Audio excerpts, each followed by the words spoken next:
Assalamualaikum warahmatullahi wabarakatuh. Selamat pagi anak-anak. Apa kabar kalian? Semoga kalian dalam keadaan sehat walafiat. Sebelum menuju ke materi pembelajaran pada hari ini, Ibu akan bertanya, kenapa di saat malam hari maupun siang hari kita bisa melihat dengan jelas benda-benda di sekitar kita? Ya, betul. Hal itu dikarenakan adanya bantuan dari cahaya. Karena pada dasarnya aktivitas manusia setiap hari memerlukan bantuan dari cahaya. Coba bayangkan jika tidak ada cahaya, maka saat menjalankan aktivitas sehari-hari kita akan merasa kesulitan.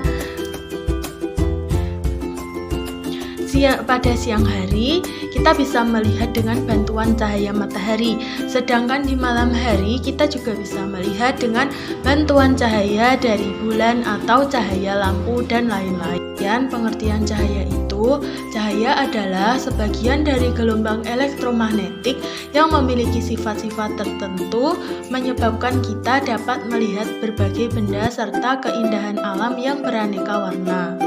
Sifat cahaya yang pertama yaitu cahaya dapat merambat lurus. Sifat cahaya yang merambat lurus terjadi apabila cahaya melewati satu medium perantara. Pembuktian sifat ini juga bisa dilihat berdasarkan benda untuk meneruskan cahaya. Contohnya, sinar pada lampu senter yang merambat lurus, sinar matahari yang merambat lurus ke bumi, dan berkas cahaya pada sebuah lubang yang terlihat lurus. Sifat cahaya yang kedua yaitu cahaya dapat dipantulkan.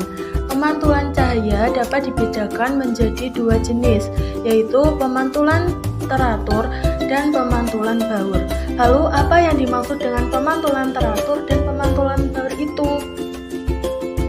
Pemantulan teratur adalah pemantulan berkas cahaya sejajar yang terjadi apabila suatu cahaya mengenai benda dengan permukaan yang rata, licin, dan mengkilap, sehingga sinar yang dipantulkan dapat teratur dan terarah. Contohnya, di suatu ruangan yang gelap, kalian nyalakan senter dan arahkan senter itu ke cermin. Lalu, apa yang terjadi? Ternyata cahaya memantul ke arah yang berlawanan dan artinya cahaya dapat dipantulkan. Lalu apa itu pemantulan baur? Pemantulan baur yakni pemantulan cahaya tidak teratur yang terjadi saat cahaya mengenai benda dengan permukaan yang kasar, bergelombang, dan tidak mengkilap. Contohnya, suatu cahaya itu mengenai air, batu, aspal, dan lain-lain, sehingga pemantulan cahaya tidak teratur dan tidak terarah. Sifat cahaya yang ketiga yaitu cahaya dapat menembus benda bening.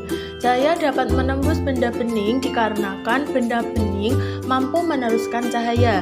Jika cahaya mengenai objek yang gelap, maka cahaya tidak akan mampu menembus benda tersebut tetapi membentuk suatu bayangan.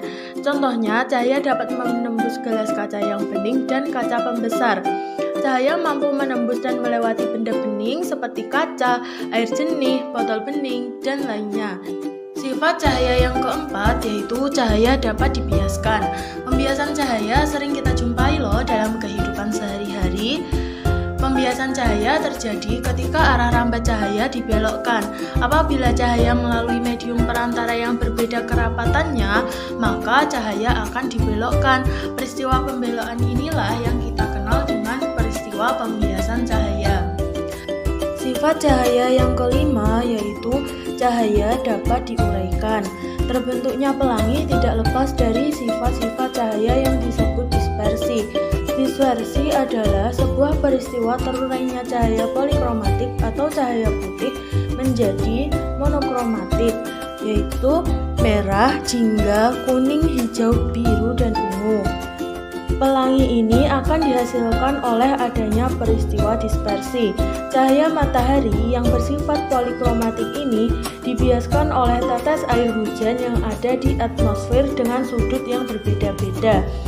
maka akibatnya warna polikromatik dari cahaya matahari akan terurai menjadi monokromatik dan warna-warna monokromatik tersebut nantinya akan memantul di belakang tetesan air hujan yang terbentuk sferis dan membentuk pelangi. Setelah mempelajari materi tadi, dapat kita simpulkan bahwa cahaya memiliki sifat-sifat tertentu yang menyebabkan kita bisa melihat berbagai benda serta keindahan alam yang beraneka warna. Sifat-sifat cahaya meliputi cahaya dapat merambat lurus, cahaya dapat dipantulkan, cahaya dapat menembus benda bening, cahaya dapat dibiaskan, dan cahaya dapat diuraikan. Sekian pembelajaran kita kali ini, semoga dapat membawa kebermanfaatan bagi kita semua. Apabila ada salah kata, saya mohon maaf. Wassalamualaikum warahmatullahi wabarakatuh.